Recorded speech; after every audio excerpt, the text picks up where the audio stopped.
to this Aam Aadmi Party USA National Convention. See, within 6 months of this party's inception, here we are going to gather more than 200 volunteers, and many are from, thank you, and we are from over 20 cities of USA. So, I'm very sure that it will send a strong message to the rest of the world that the fight picked up by Aam Aadmi Party of bringing better governance, better transparency, accountability and more participation of common man is the only solution for a better India. Today, we'll not only brainstorm among the volunteers on strengthening our base, our support to Aam Aadmi, but we also have an opportunity to listen to the greatest leaders of our time. More importantly, the selfless leaders of our time. And I am sure it will mark a new beginning in all of our lives. So without taking much of your time, let me invite my first guest. He is mainly credited with reviving Hindi poetry among young generation. He is an artist, a fighter, a motivator. When he comes on stage, he makes you sing, he makes you laugh and awakens that string of patriotism in you. So let's welcome him with a loud round of applause, Mr. Kumar Vishwas.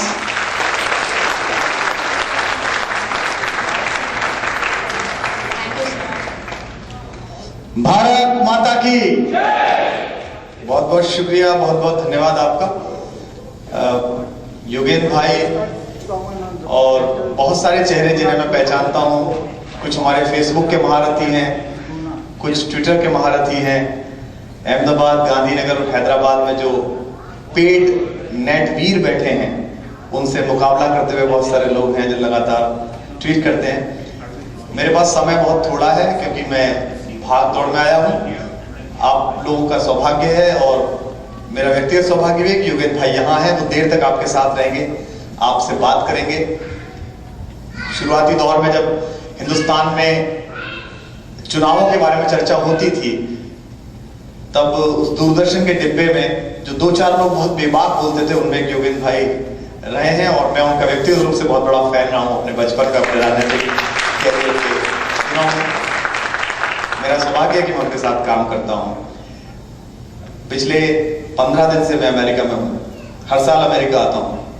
पहले ज्यादा वक्त के लिए आता था, 40-45 दिन की show series होती थी। अब की बार मुझे मेरे नेताओं ने केवल 20 दिन की स्वीकृति दी है। योगेंद्र भाई जो कि सीनियर लीडर है, इनको ज्यादा की मिल गई है। मुझे अरविंद ने कहा कि जाना ही नहीं है और अगर बहुत ज्यादा जरूरी है तो चलिए 15-20 दिन के लिए जा सकते हैं। आप लोगों में एक उत्साह है, भारत में भी एक उत्साह है। जो हिंदुस्तानी यहाँ पर हैं उनमें धीमे धीमे ये बात घर कर रही है कि 2 साल पहले जब हम हिंदुस्तान जाते थे तो उतरने के बाद कस्टम से लेकर और बाहर सड़क तक हम ये मानते थे कि भ्रष्टाचार भारत का सामान्य शिष्टाचार बन चुका है। हम ये मानते थे कि इस देश में ऐसा ही कुछ होगा, इस देश को ऐसा ही रहना है। और यहाँ आने के बाद, इस कंपैरिजन के बाद, ये बड़ी सड़कें, ये व्यवस्थित सब कुछ, बिना रिश्वत के चलता हुआ काम, उसके बाद आप उम्मीद छोड़ बैठे थे। आप ये मान के चलते थे कि इस देश में कुछ हो नहीं सकता। ये जो अभी एक शोरी यहाँ दिखाई गई थी, ये जो कुछ चेहरे वहां दिखाई दे रहे हैं, ये जो कुछ तिरंगे वहां दिखाई दे रहे हैं, ये जो एक बाहर कमीज निकाले हुए, एक घिसी हुई पैंट पहने हुए एक 5.5 फीट का एक आदमी सड़क पर निकलता है, उसके पीछे लाखों लोग निकलते हैं, लाखों लोग उसमें उम्मीद जताते हैं, उसके साथियों में उम्मीद जताते हैं। इसने किया क्या है? इसने ये किया है कि जब आप घर में बैठकर 2 साल पहले ये बात करते थे यूएस में बैठकर, इंडिया कुछ नहीं हो सकता, आजकल जब आपको पता चलता है कि एक रेल मंत्री ने इस्तीफा देना पड़ा, एक कानून मंत्री को एक बहुत धीमे बोलने वाले वकील के कारण अपनी नौकरी छोड़नी पड़ी, प्रशांत भूषण के कारण, तो आप घर बैठकर कहते हैं यस कुछ हो सकता है, अब कुछ बदल सकता है, अब एक चेंज आ सकता है। तो ये जो उम्मीद जागी है, हमारा एक कवि था अवतार सिंह पाश, पंजाब का कवि था। आतंकवाद के दौरान उसको गोली मार दी थी भिंडरांवाले टाइगर्स फोर्स ने। उसने कविता लिखी थी, उसने लिखा था कि कुछ भी दुर्भाग्यपूर्ण नहीं होता, नहीं होता दुर्भाग्यपूर्ण आपके शहर में पानी का भर जाना, सबसे दुर्भाग्यपूर्ण होता है आदमी के सपनों का मर जाना।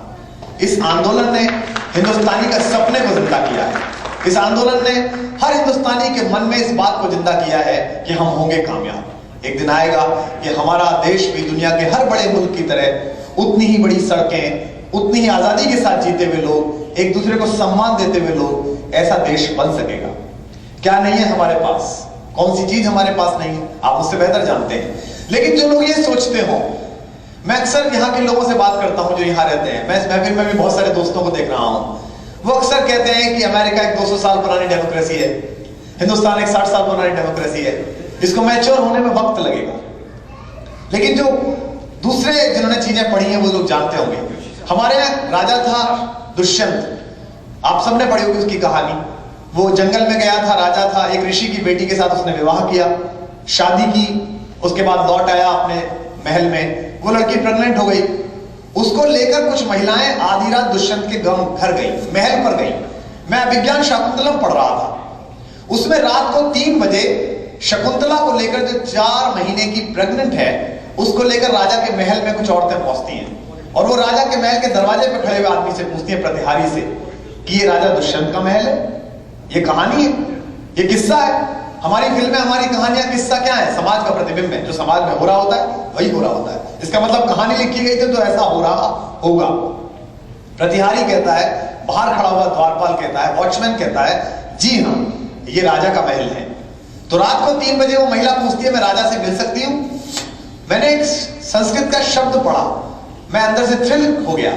वो लिखा हुआ था, अविश्वमोजम लोकतंत्र से सर्वाधिकारा, this is your continuous constitutional right to meet your emperor at any time.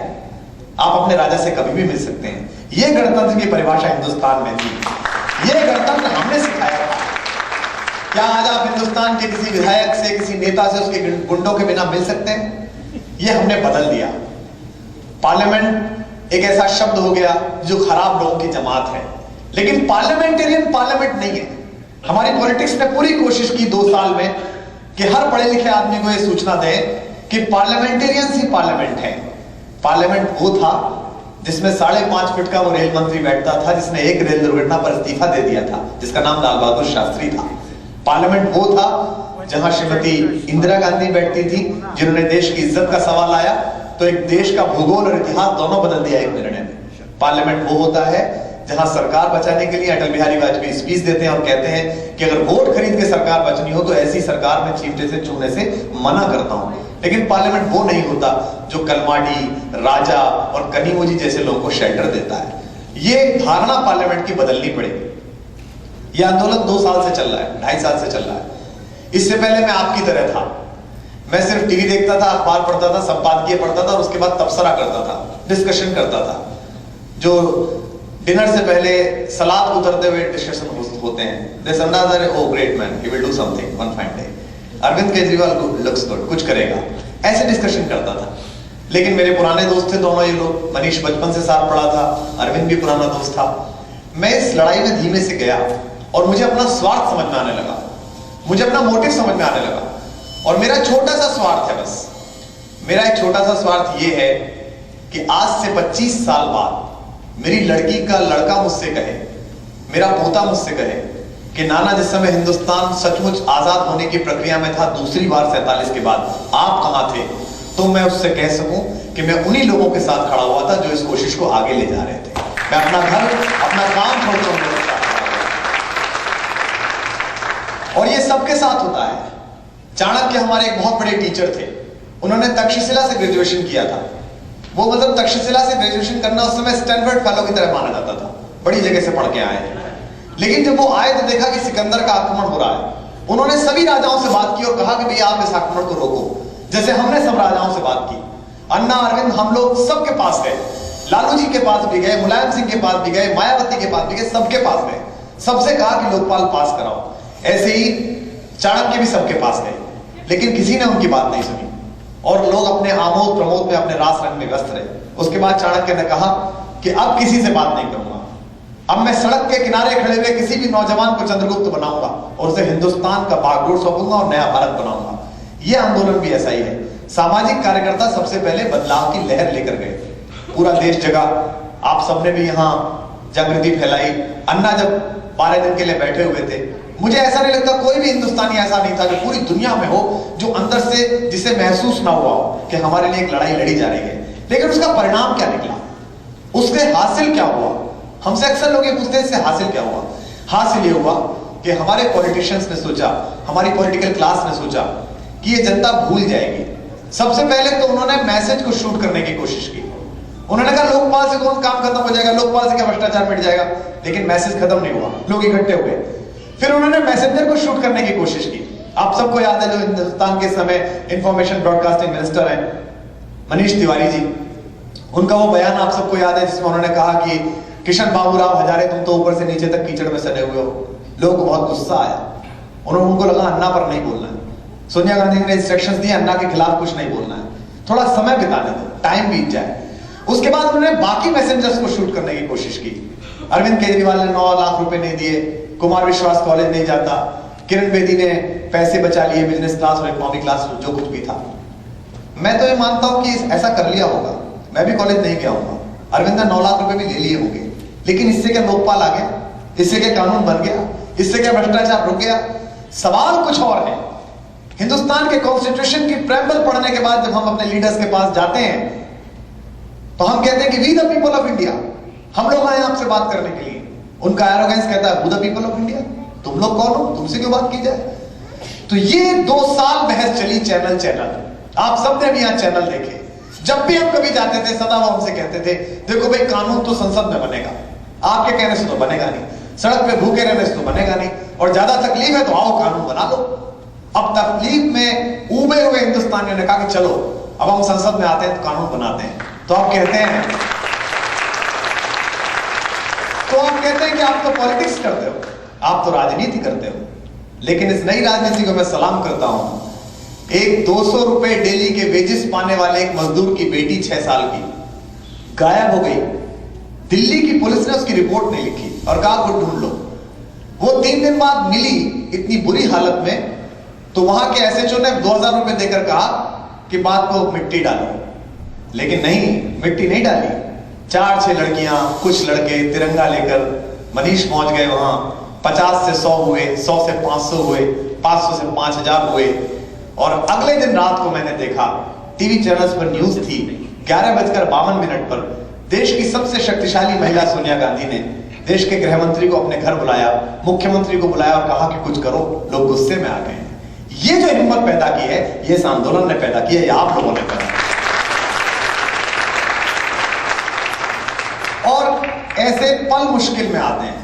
हम और आप सौभाग्यशाली हैं कि हम बदलते हुए हिंदुस्तान के इतिहास एक बड़े मोड़ पर एक दूसरे के साथ खड़े हुए हैं। सबसे महत्वपूर्ण होता है आदमी के जाते समय महसूस करना। 83 साल की या 80 साल की हमारे प्रधानमंत्री जैसे बिना निर्णय लेने वाले व्यक्ति से 23 साल की भगत सिंह की जिंदगी बहुत बड़ी हो, क्योंकि उसने समय पर निर्णय लिया। तो ये निर्णय लेने का क्षण है, ये जानने का समय है। मैं तो देवकी के घर से आया हूं, आप लोग यशोदा के घर बैठे हुए हैं। यहाँ बड़ा सुकून है, यहाँ बहुत आसान है मामला।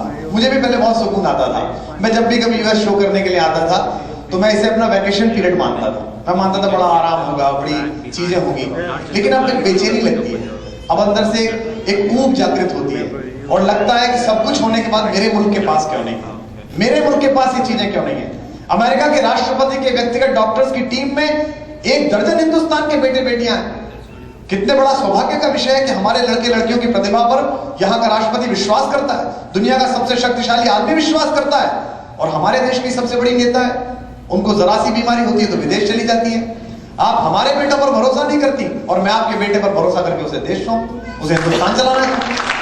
ये वो सवाल है जो आपको उठाने पड़ेंगे, ये वो सवाल है जो आपको आगे ले जाने पड़ेंगे। तो ये जो आज अमेरिका के राष्ट्रीय अधिवेशन जो आप कर रहे हैं, नेशनल कन्वेंशन आप कर रहे हैं, हमारे पास एक बड़ी चुनौती नवंबर में आ रही है। अभी आप देख रहे होंगे कि इंटरनेट पर पिछले 6 महीनों से हमें हिंदू और मुसलमान बनाया जा रहा है। अचानक ओवैसी साहब प्रकट हो गए हैं, अचानक राम सेतु बनने लगा है। वही राम सेतु जो हमारे एनडीए के दोस्तों के समय में जिसको तोड़ने का निर्णय लिया गया था, वो प्रधानमंत्री हुआ करते थे हमारे आदरणीय अडवाणी जी, उन्हीं के समय में निर्णय लिया गया था कि राम सेतु तोड़ दिया जाए। अचानक राम सेतु का प्रसंग आ गया है, क्योंकि ये सब जानते हैं कि अगर हम हिंदू और मुसलमान बने रहे तो इनके फायदे में हो जाएंगे, ये जीत जाएंगे, कोई एक जीत जाएगा, कोई एक हार जाएगा। लेकिन अगर हम भारतीय बन गए तो हम जीत जाएंगे और ये सारे हार जाएंगे। ये इसी बात से डरते हैं। इनकी समस्या यह है कि किसी तरह हम हिंदुस्तानी ना बन जाएं, हम एक होना ना सीख जाएं। आप यहां पर हैं, आपकी वॉइस बहुत मैटर करती है। आप सब जब एक ट्वीट करते हैं तो बहुत मैटर करता है।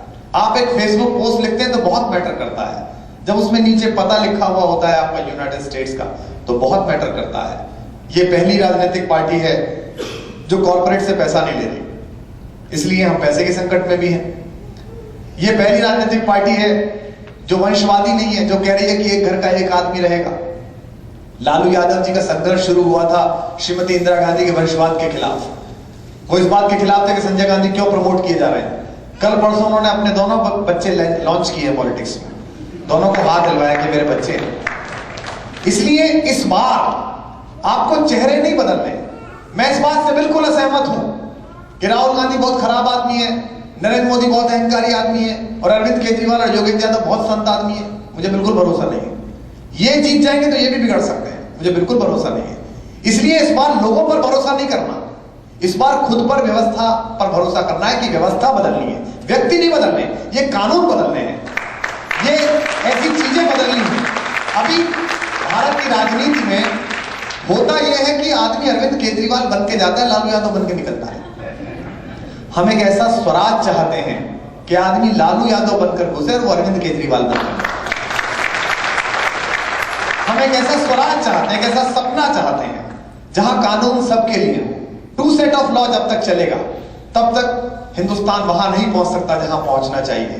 सुनील दत्त के बेटे जो इतने बड़े व्यक्ति थे, हिंदू मुस्लिम एकता के बड़े प्रतीक थे, उनके बेटे 36 साल की उम्र में मशीन गन रखते हैं, AK-47 रखते हैं, AK-57 रखते हैं, और हमारी रूलिंग पार्टी के महासचिव कहते हैं कि वो नासमझ थे।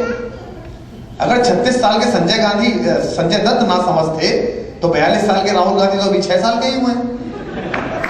उनको तो प्रधानमंत्री बिल्कुल नहीं बनाया जाना चाहिए। ये टू सेट ऑफ लॉ है। ये तो दो तरह का कानून है, दो तरह की व्यवस्था है। हमने केवल यही तो पूछा था कि रॉबर्ट वाड्रा साहब, आपके पास ये पैसा जो आया कैसे आया, इसका हिसाब बता दीजिए। उन्होंने कहा कि मैंने कॉर्पोरेशन बैंक से कर्जा लिया था 7.5 करोड़ का। कॉर्पोरेशन बैंक ने कहा कि हमने दिया ही नहीं। हम पूछ रहे हैं कैसे आया, बोले आप लोग बदतमीज हैं, आप लोकतंत्र पर प्रहार कर रहे हैं। ये क्या समस्या है? आप जितने लोग बैठे हैं, अगर आपके बेटे के स्कूल बैग में कल $10,000 निकल आए तो आप क्या करेंगे? आप उसे पूछेंगे, वो नहीं बताएगा तो आप उसे डांटेंगे, फिर भी नहीं बताएगा तो 911 की चिंता ना करते हुए भी आप उसे झापड़ मारेंगे। आप पूछेंगे उससे कि पैसे कहां से आए, चूंकि आपका बेटा है। आप जानना चाहेंगे किसी गलत रास्ते पर तो नहीं जा रहा। मेरे देश का एक नागरिक जो प्रिविलेज नागरिक है, जो किसी भी एयरपोर्ट को बिना चेकिंग के निकल जाता है, मैं उससे पूछ रहा हूं कि आपके पास पैसा कहां से आया, और आप कह रहे हैं कि आप लोकतंत्र के खिलाफ है। हम बिल्कुल राजनीति करना नहीं चाहते, राजनीति हमारा काम भी नहीं है। लेकिन हमें दुख होता है कि जब हम न्यूयॉर्क में मेट्रो में बैठ के जाते हैं योगेश भाई, तो पड़ोस में बैठा हुआ अमेरिकी मुझसे पूछता है from which country you are. मैं कहता हूं आई एम फ्रॉम इंडिया। वो कहता है Indians, very good engineers, very good doctors, very good chartered accountants. मैं सपना देखता हूं कि 7 साल बाद मैं शिकागो में शो करने के लिए आऊं और मुझसे किसी स्टारबक्स के बाहर खड़ा हुआ एक अमेरिकी पूछे from which country you are. मैं कहूं आई एम फ्रॉम इंडिया। वो कहे Indians, very good political leaders, very clean politics, very good governance. जब कभी इस बात को मैं अमेरिकियों की महफिल में कहता हूं तो वो लोग हंसने लगते हैं। उनको ये देवा स्वप्न लगता है, उनको लगता है ये तो हो ही नहीं सकता। लेकिन 57 में अगर 82 साल के बहादुर शाह जफर ने ये सोचा होता कि भारत आजाद नहीं हो सकता, अपने 4 बेटे क्यों कटवाऊं, तो आज हम आजाद हिंदुस्तान के बाशिंदे ना होते, हम सब भी गुलाम रहे होते। उस आदमी ने 82 साल की उम्र में सोचा कोई बात नहीं, 4 लड़के जा रहे हैं तो कोई बात नहीं, आजादी की लड़ाई तो लड़ते हैं। 57 में शुरू की, 90 साल में पूरी हुई।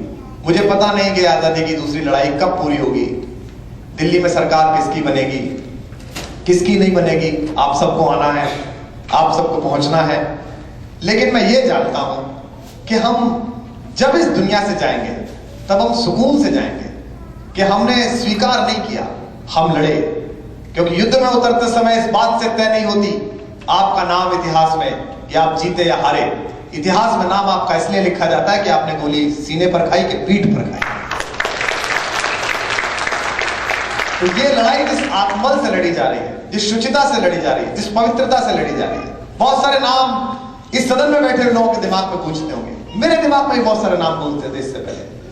अभी हमारे यहाँ दिल्ली में लोग कहते हैं, बाहर भी मुझे कुछ एक सज्जन मिले, उन्होंने मुझसे कहा, कुमार भाई हम दिल्ली में वोट तो नहीं काटेंगे भाजपा के, यहाँ भी भाजपा के बड़े शुभचिंतक कुछ मित्र हैं, हो सकते हैं नरेंद्र मोदी के शुभचिंतक कुछ मित्र होंगे।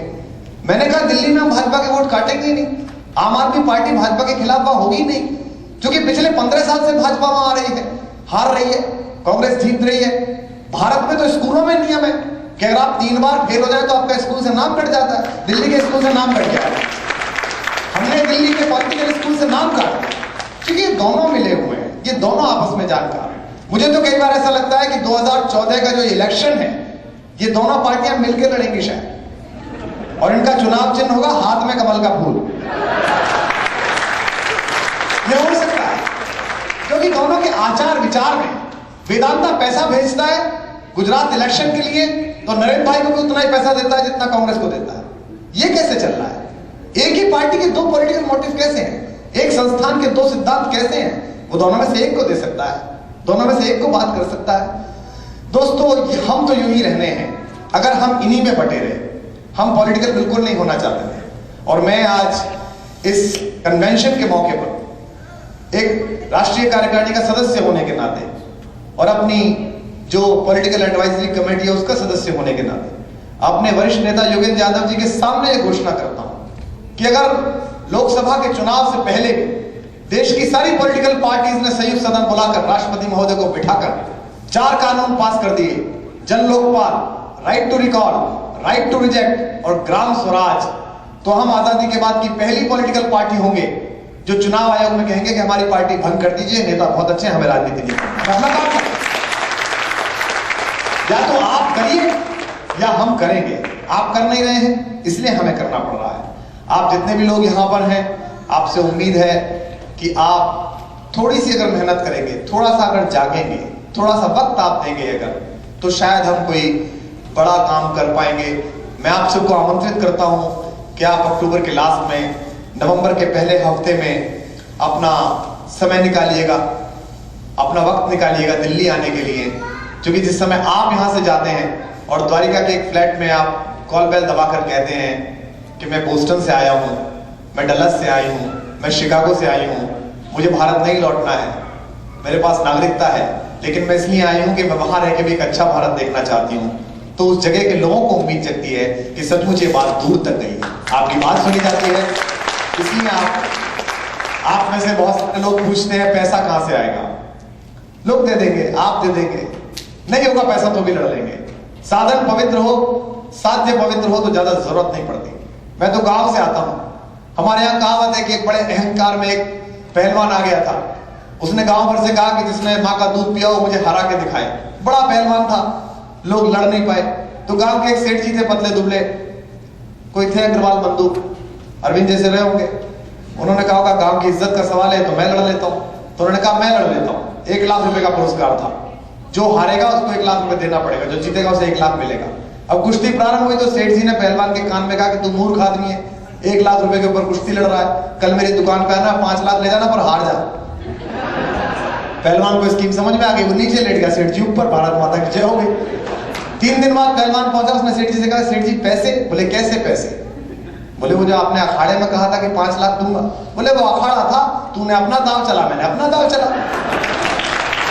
तो ये दांव चलेंगे शराब का, ये दांव चलेंगे जाति का, ये दांव चलेंगे कंबल का, ये दांव चलेंगे धर्म का, हम दांव चलेंगे सत्य का, हम दांव चलेंगे ईमानदारी का, हम दांव चलेंगे समर्थन का, हम दांव चलेंगे इन लोगों का जो अपनी 14-15 घंटे की फ्लाइट पकड़कर दिल्ली से, यहां से दिल्ली पहुंचेंगे। किसी पार्टी के पास ये समर्पित काडर नहीं है। दिल्ली के मेट्रो में अगर किसी पॉलिटिकल पार्टी का झंडा लेकर कोई कार्यकर्ता चढ़ता है तो हर अच्छा पिता और मां अपनी बेटी को दूसरी तरफ बिठा लेते हैं, लेकिन हम लोग जब टोपी लगाकर चलते हैं, हमारा कार्यकर्ता जब टोपी लगाकर चलता है, तो मेट्रो में छोटे बच्चे मुस्कुराकर उसे जय हिंद कहते हैं। ये अंतर हमने किया, ये आत्मविश्वास हमने पैदा किया, और यही होना बहुत जरूरी है। आप सबने मनोयोग पूर्व मेरी बात सुनी, समय की सीमा है, मुझे निकलना भी है। मैं केवल ये आपको कहना चाहता हूं कि हमने और आपने पाया ये है कि कुछ देशभक्ति के मंत्र यहां हमने आकर बांचे तो हैं, कुछ देशभक्ति के मंत्र यहां हमने आकर बांचे तो हैं, हम देशद्रोह के विषधर के फन पर चढ़कर नाचे तो हैं। इस भ्रष्ट तंत्र के अंधड़ को आगे बढ़ ललकारा तो है, धीमा ही सही तमाचा पर इसके मुंह पर मारा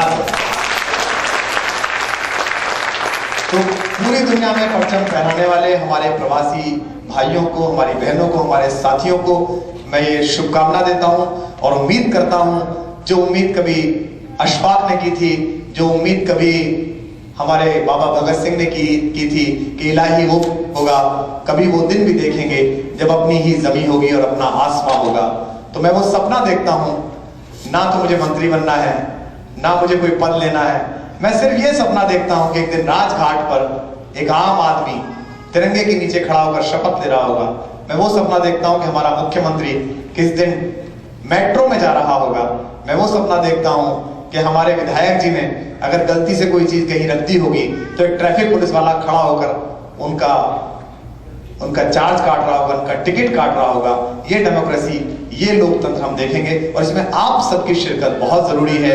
वक्त बहुत कम है, काम ज्यादा है। मैं ये नहीं कहूंगा कि आप हमारे लिए काम करिए, कोई ऐसा काम नहीं है, तो अपने लिए काम करिए। और दिल्ली में भी आप याद रखिएगा, मैंने पहले भी कहा था, दिल्ली में मतदाता इस बार दिल्ली के इस मूड में है, अंडर करंट ऐसा है कि किसी भी पार्टी का प्रत्याशी वोट मांगने जाएगा तो मुस्कुराकर यही कहेगा दिल्ली का नागरिक कि जी आप दरवाजे तक आए, बहुत अच्छा, वोट मैं आप ही को दूंगा, वोट आप ही को जाने वाली है। और अगर आपने दिल्ली जीती, अगर आपने इस रावण की नाभि में तीर मार दिया, तो उसके बाद तो हिंदुस्तान में स्वराज का सूरज आने में बहुत समय नहीं लगेगा। इन शुभकामनाओं के साथ आप सभी साथियों को बहुत बहुत धन्यवाद। जय हिंद।